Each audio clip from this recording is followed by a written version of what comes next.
Who's a nice person? Oh, you're not a nice person, but I'll let you ask one. Go ahead. What's he going to ask? He is not nice at all. I know him well. Thank you, Mr. President. Yeah. Thank you for taking the time before flying home. You just said you believe the conflict between Israel and Iran is over. What makes you so confident it is? And what do you do if it isn't? Because I dealt with both, and they're both tired, exhausted.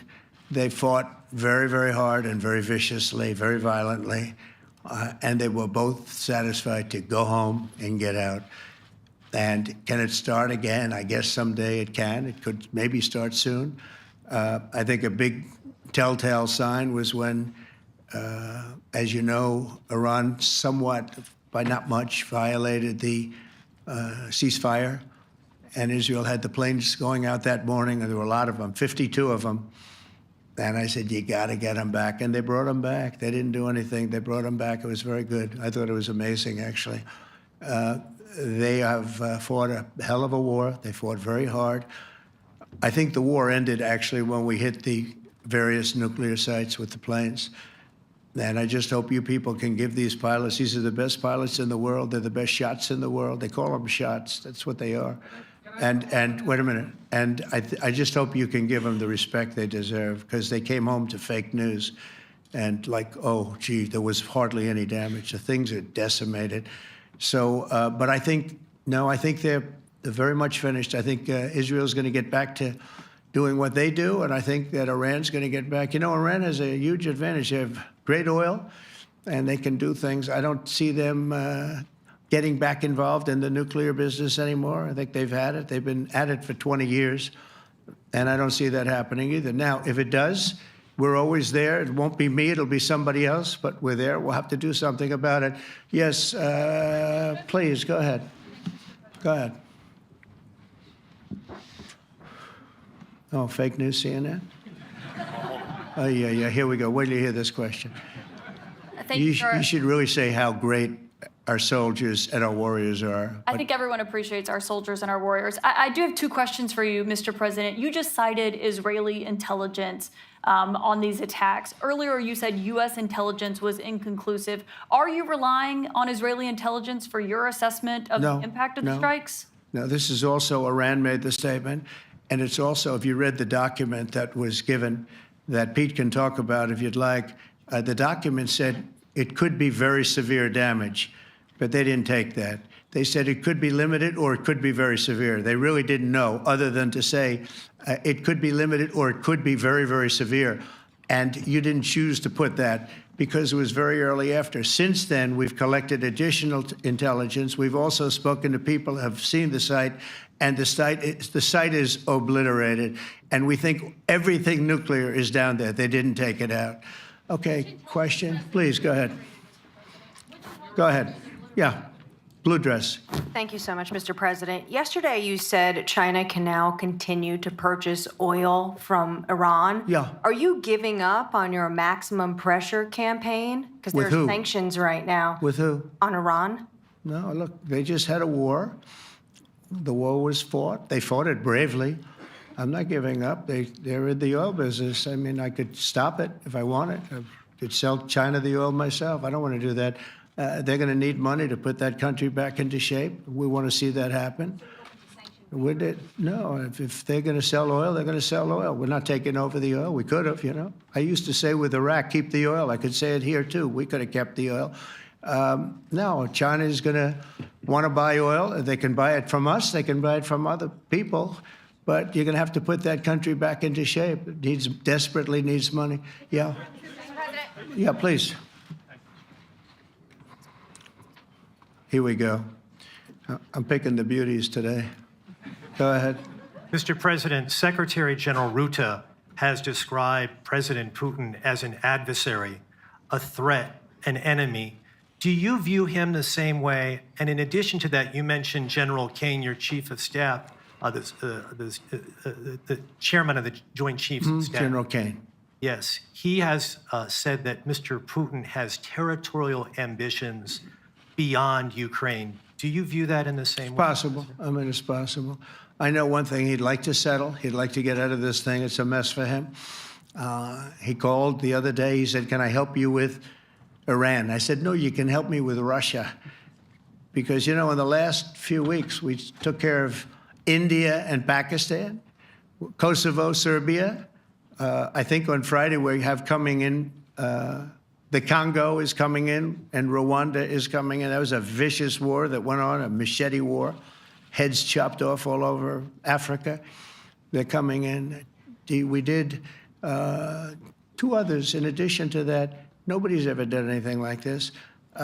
No, I consider him a person that's, I think, been misguided. I'm very surprised, actually. I thought we would have had that settled easy. I've settled 4 of them in the meantime. But he did call up, and he said, you know, he's close to Iran. He'd like to help us get a settlement. I said, no, you help me get a settlement with you, with Russia.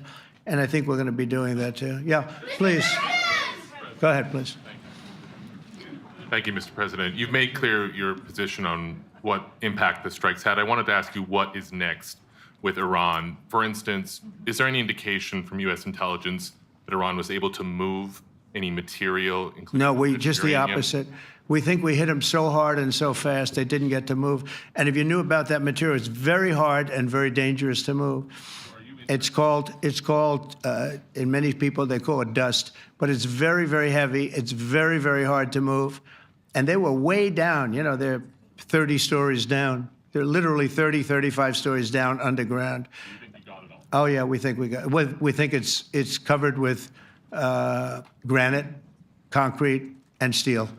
Can I ask you, are you interested in restarting negotiations with Iran? And if so, have they reciprocated? So Or is our this sort of a people, settled- Marco could answer this, but our people are not, I'm not. The way I look at it, they fought, the war's done, and, you know, I could get a statement that they're not going to go nuclear. We're probably going to ask for that, but they're not going to be doing it. But they're not going to be doing it anyway. They've had it. They've had it. Now, maybe someday in the future we'll want that. But I've asked Marco, do you want to draw, I just asked him the question as we were walking on the stage, do you want to draw up a little agreement for them to sign? Because I think we can get them to sign it. I don't think it's necessary. Marco, do you want to talk about that, please? Well, Mr. President, I think President Trump has shown a willingness to meet and talk to anybody in the world who's interested in peace. I don't know of any president that's been as willing as he has to meet with anyone and talk about peace. We'd love to have peaceful relations with any country in the world. And so obviously that'll depend on Iran's willingness not just to engage in peace, but to negotiate directly with the United States, not through some third country or fourth country process. But I know of no president, probably in our modern history, that's sought peace more than President Trump has. Sounds like the door is open, but you're in no rush. Is that right? Sounds like the door is open, but I'll tell you what, look, we're going to talk to them next week with Iran. We may sign an agreement. I don't know. To me, I don't think it's that necessary. I mean, they had a war, they fought. Now they're going back to their world. I don't care if I have an agreement or not. The only thing we'd be asking for is what we were asking for before about we want no nuclear, but we destroyed the nuclear. In other words, that's destroyed. I said, Iran will not have nuclear. Well, we blew it up. It's blown up to kingdom come. And so I don't feel very strongly about it. If we got a document, wouldn't be bad. We're going to meet with them, actually. We're going to meet with them. Yeah. Yeah, go ahead, please. Yes. Mr. President, Netherlands TV, thank you for visiting our country. Good. As I Thank you. understood, I, of course, would like to know how you slept last night at the House of the King. Oh, I slept beautifully. But probably a more serious question. I think you just had a meeting with President Zelensky. Did you discuss any ceasefire in this Russo-Ukrainian? No, I wanted to know how he's doing. He was very nice, actually. You know, we had little rough times sometimes. He was, couldn't have been nicer.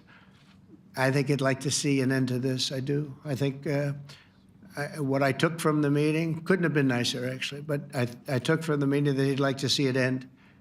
I think it's a great time to end it. I'm going to speak to Vladimir Putin and see if we can get it ended. But look, these are brave people. They're fighting these wars all over the place. You know, last week they had, I guess, close, I told you, close to 7,000 young soldiers, Russian and Ukrainian soldiers were killed, 7,000 in 1 week. It's crazy. It's crazy. So I'll be speaking to Putin. No, I had a good meeting with with Zelensky, and I had a lot of good meetings. We had a lot of good meetings with a lot of people, a lot of great leaders. But he's fighting a brave battle. It's a tough battle. Yeah. Go ahead, white dress. Thank you. Ida Hallikainen from Finland, Ilta-Sanomat. Good. You have played golf with President Alexander Stubb. How do you see Finland as a NATO ally and partner, and how would you describe your relationship with our president? Well, he's a very good golfer, okay? In fact, he was on his college golf team.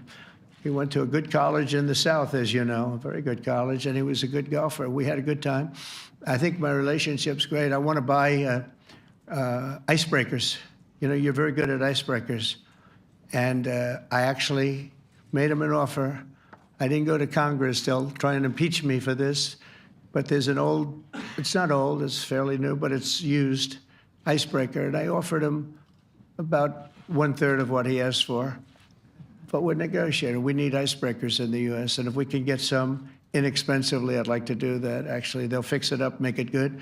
Also, we may buy some icebreakers. You know, you're the king of icebreakers, that particular country. They make them good. They make them really good, and they know what they're doing. And so we're negotiating with them for about 15 different icebreakers. But one of them is available now. It's old, and it's old. It's like 5-6 years old. And we're trying to buy it. I'm trying to make a good deal. It's all I do my whole life. My whole life, that's all I do is make deals. Yeah, please. Go ahead. Sir, go ahead. Yeah, a question for NewsHour, Dutch TV. First of all, on Article 5, on your way here, you spoke about the commitment of the U.S. to Article 5, saying, I'll give you my definition once we're here. Yeah. What is your definition, and may the U.S. commitment to Article 5 change in case some of the NATO members do not reach the threshold that was discussed today? My second question is following up on a colleague on Iran. What intel reports do say that everything over there was obliterated?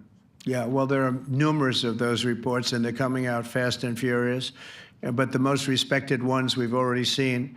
And I will say that on a very confidential basis, they're looking at the reports, like numerous reports, and including people going to the site and checking the site. And they're going to be having, I guess you're going to be having over the next couple of days a full, you're going to encapsulate it. But no, the site was obliterated, just like I said it was. And just like the pilots should be given credit for. As far as Article 5, look, when I came here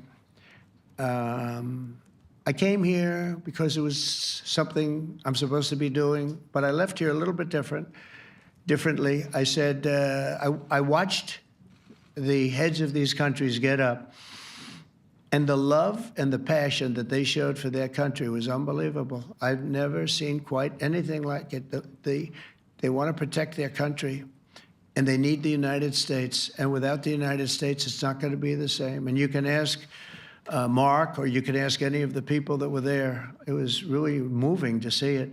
They love their country. They were so respectful of me because I'm the head of the United States. And I made, the King of Saudi Arabia, when I was in the Middle East. So I was in Qatar for a different reason, not a reason to get shot at. We were in there for economic development reasons, Qatar, UAE, and Saudi Arabia. All three leaders of those countries, and we took back $5.1 trillion into the United States. All three leaders said, you're presiding over the hottest country in the world. The United States right now is the hottest, everybody wants to be there. Everybody wants a piece of it. He said, a year ago, your country was dead. You had a deadhead running it. You had a country that was dead, and it was dead. You had people pouring through the borders. You had inflation. You had everything. He said, you've made it in 5 months at that time. You've made it the hottest country. This is the hottest country in the world. The United States right now is the hottest country in the world. And when I was around that table, it was a nice group of people, many of whom I knew from previous.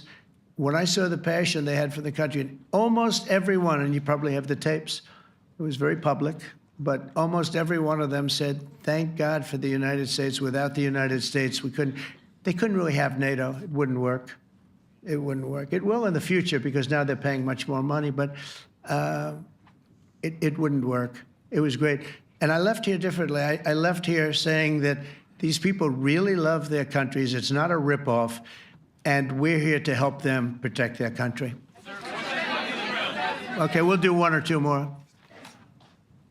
Thank you, Mr. President. Yeah. A question on Spain. Are you satisfied with today? Oh, I think Spain's terrible what they've done.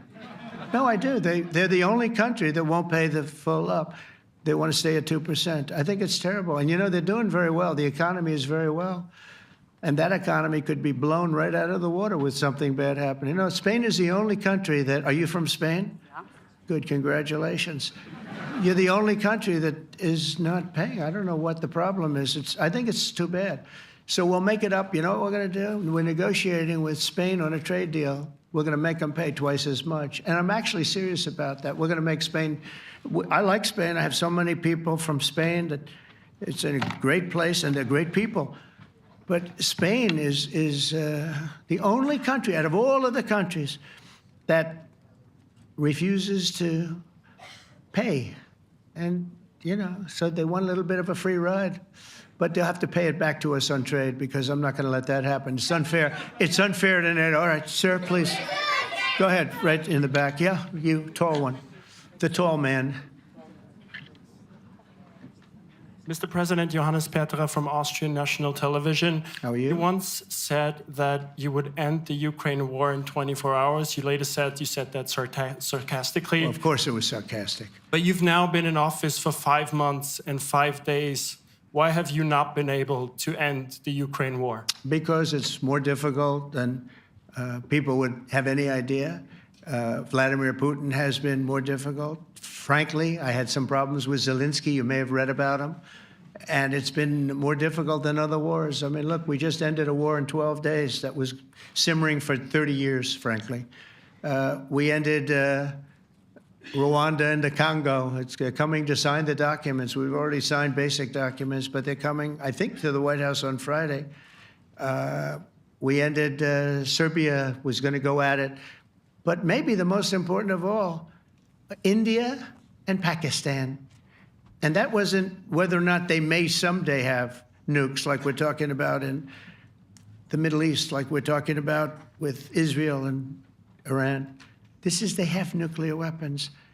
I ended that with a series of phone calls on trade. I said, look, if you're going to go fighting each other, it was getting very bad. You know how bad that last attack was. It was really bad.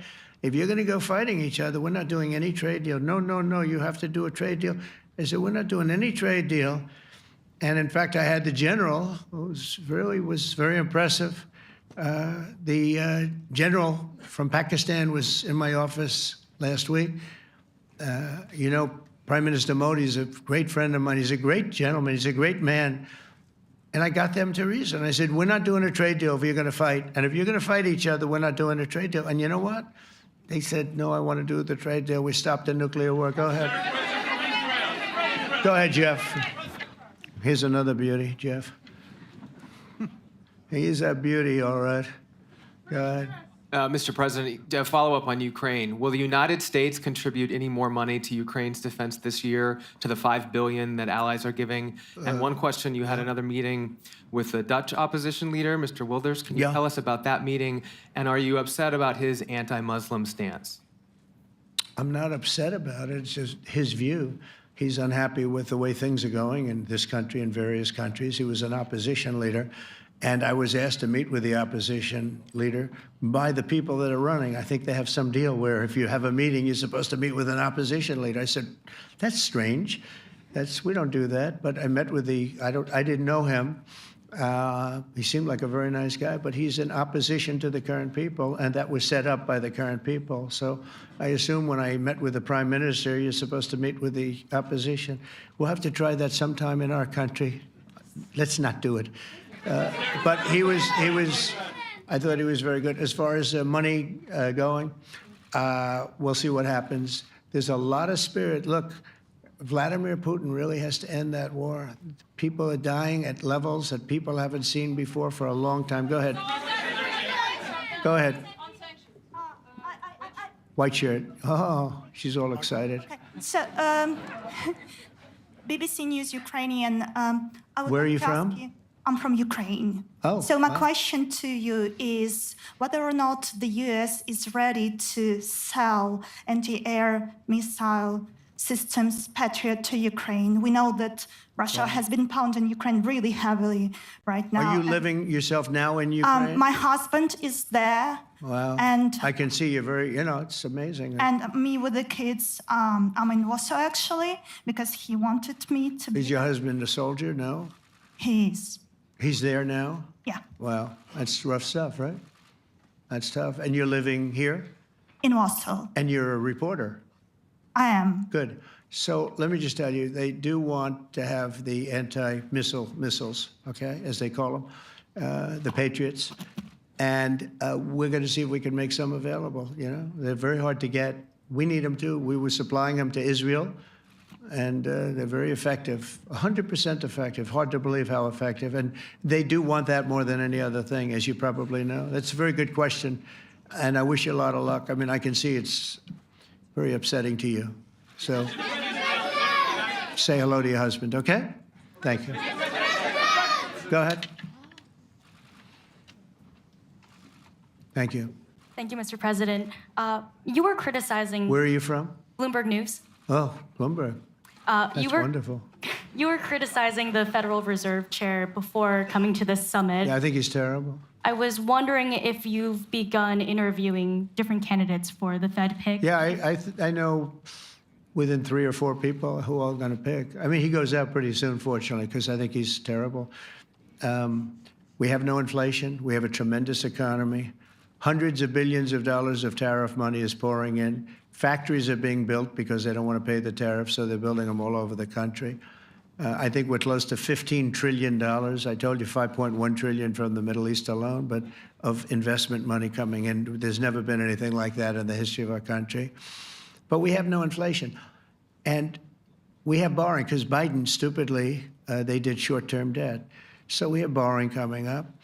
And, we'll go 10 years, maybe longer, maybe shorter, but we'll go a long period of time when we do the debt. And because of him, because of this guy, we will have to pay for years. We'll be paying for him. And I said to him, listen, there's no inflation. He says, but maybe there'll be some. That's true. I said, if there is some, what you do is raise the rate. I'm okay with that. You raise the rate in 2 years from now or in a year from now. But because the rate's high, we have to pay more for debt. It's pretty equal. In other words, if it's 4%, it's 4%. If you drop it a point, you'll pay 3%. So it's fairly equal, not necessarily, but fairly equal. So we're going to end up paying maybe 2 points or 3 points more. 3 points would be about $900 billion a year because of this very average mentally person. He's an average mentally person. I'd say low in terms of what he does, low. Low IQ for what he does, okay? Wait, so instead of paying $900 billion, we don't want to pay 900 just because he doesn't want to lower the rate. I said, if there's inflation in 2 years or 3 years or 1 year from now, you raise the rate and you take care of the inflation, among other things. But he's probably a very political guy, I guess. I don't know. I think he's a very stupid person, actually. All right, one more. Let's go. How about you? Go ahead. She looks so happy and everything. Thank you. That's why I picked I'm her. from Spain, too. I'm Ana Buch from La Vanguardia. I wanted to know if You're where from? Spain, too. Ah. I wanted to know if you want to... That's the Spain corner right there. Shouldn't have said that. That's okay. I do like Spain, by the way. I think it's unfair that they're not paying, but go ahead. Are you going to negotiate directly with Spain about... I'm going to negotiate directly with Spain. I'm going to do it myself. They're going to pay. They'll pay more money this way. You should tell them to go back and pay. You're a reporter? You tell them to go back. They ought to join all of those countries that are paying 5%. Spain's going to be just about the only one that's not. They were the most hostile toward doing it. It just doesn't make sense to me. Okay. All right, Kelly, go ahead. Here we go. Here's another one. Hello, sir. Thank you very We got them all today. Okay. So, Mr. President, you talked about expecting some on-the-ground assessments at Fordo and other sites. Now here, Is that here again. Israeli and U.S.? It's been obliterated, Kelly. It's been What is your message obliterated. then, sir, to the intelligence community when they present reports? You're not disputing the DIA report. You're just They presented a exists. report that wasn't finished. We're talking about something that took place 3 days ago. I understand that's The report was done So 2 what days is ago. your- Wait a minute. Yes. They didn't see it. All they can do is take a guess.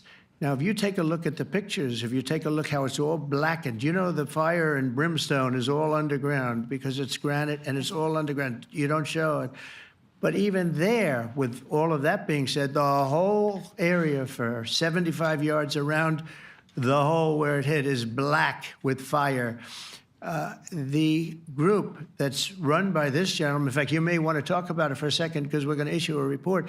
And I think it's not even a very exciting report at this point.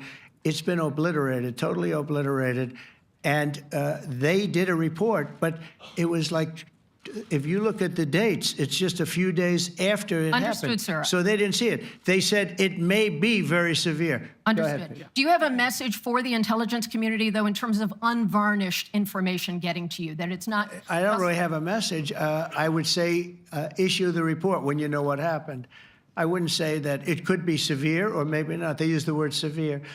It could be severe or maybe it's not. And briefly- So people like you picked up and said, oh, it's not severe. We're just No, looking for the- the report was not a complete report. Yeah, the message was probably wait till you know the answer before you... And, Go sir, ahead. did you not have a public component to your Zelensky meeting for a tactical reason with President Putin? Let him answer this one. Hello, Mr. Secretary. Yeah. There's a reason the president calls out fake news for what it is. These pilots, these refuelers, these fighters, these air defenders, the skill and the courage it took to go into enemy territory flying 36 hours on behalf of the American people and the world to take out a nuclear program is beyond what anyone in this audience can fathom. And then the instinct of CNN, the instinct of the New York Times is to try to find a way to spin it for their own political reasons to try to hurt President Trump or our country. They don't care what the troops think. They don't care what the world thinks. They want to spin it to try to make him look bad based on a leak. Of course, we've all seen plenty of leakers. And what do leakers do? They have agendas. And what do? Do they share the whole information or just the part that they want to introduce? And when they introduce that preliminary report that's deemed to be a low assessment, you know what a low assessment means? Low confidence in the data in that report. And why is there low confidence? Because all of the evidence of what was just bombed by 12 30,000-pound bombs is buried under a mountain, devastated and obliterated. So if you want to make an assessment of what happened at Fordo, you better get a big shovel and go really deep, because Iran's nuclear program is obliterated. And somebody somewhere is trying to leak something to say, oh, with low confidence, we think maybe it's moderate. Those that dropped the bombs precisely in the right place know exactly what happened when that exploded. And you know who else knows? Iran. That's why they came to the table right away, because their nuclear capabilities have been set back beyond what they thought were possible because of the courage of a commander-in-chief who led our troops, despite what the fake news wants to say. But you're not disputing the report said what it said, even though it was initial. The report said what it said, and it was fine. It was severe, they think, but they had no idea. They shouldn't have issued a report until they did, but we've gotten the information. I think Pete said it better than you can say it. And, you know, you should be proud, you, especially you, should be proud of those pilots, and you shouldn't be trying to demean them. No, there's Those pilots flew at great risk, a big chance that they'd never come back home and see their husbands or their wives. Let me just tell you, you and NBC, fake news, which is one of the worst, and CNN, New York Times, are all bad. They're sick. There's something wrong with them. But you know what? You should be praising those people instead of trying to find some. By getting me, by trying to go and get me, you're hurting those people. They were devastated. You know, I got a call from Missouri, great state, that I won 3 times by a lot. And I got a call that the pilots and the people on the plane were devastated because they were trying to minimize the attack. And they all said it was hit. But we don't think it was really maybe hit that badly. And they were devastated. They put their lives on the line, and then they have, and I'm not referring to you, but real scum come out and write reports that are as negative as they could possibly be. It should be the opposite. You should make them heroes and heroines. You should make them really people that they were so devastated when they heard this news. And you know what they said? One of them, I spoke to one of them, said, "Sir, we hit the site. It was perfect. It was dead on." Because they don't understand fake news, because they have a normal life, except they have to fly very big, very fast planes. But it's a shame. You should be making them heroes. All right, in the back. Go ahead, back, white, yeah. White jacket, yeah. Go ahead, give my mic. Hello. Deborah Haynes from Sky News. Good. Mark Rutte, the NATO chief, who is your friend, he called you daddy earlier. Do you regard your NATO allies as kind of children? No, he likes me. I think he likes me. If he doesn't, I'll let you know. I'll come back and I'll hit him hard, okay? No? He did it very affectionately. Daddy, you're my daddy. Do you regard your NATO allies, though, as kind of like children, and they're obviously listening to you and they're spending more, and you're obviously appreciative of that, but do you hope that actually they're going to be able to defend themselves, defend Europe on their own? I think they need help a little bit at the beginning, and I think they'll be able to, and I think they're going to remember this day. And this was a big day for NATO. You know, this was a very big day. They took it. One of the gentlemen said, "You know what? We've been trying to raise money raise the rate for 30 years," he said, 20 years, from almost the beginning. And he's been there for a long time. He said, "Until you came along, it never happened." What you did is amazing. It's been sort of an amazing day for a lot of reasons, but also for that. Yeah, go ahead. Do you think they can do it without you, though, in the future? Can they do it without Well, the ask United Mark. States? I mean, you have to ask Mark, okay? So we're heading back. We're heading back. I want to thank these two gentlemen behind me. They're incredible people, both of them. They've done a fantastic job. And Susie's in the front, and she's done great. And Monica, thank you very much. That was quite an exciting time.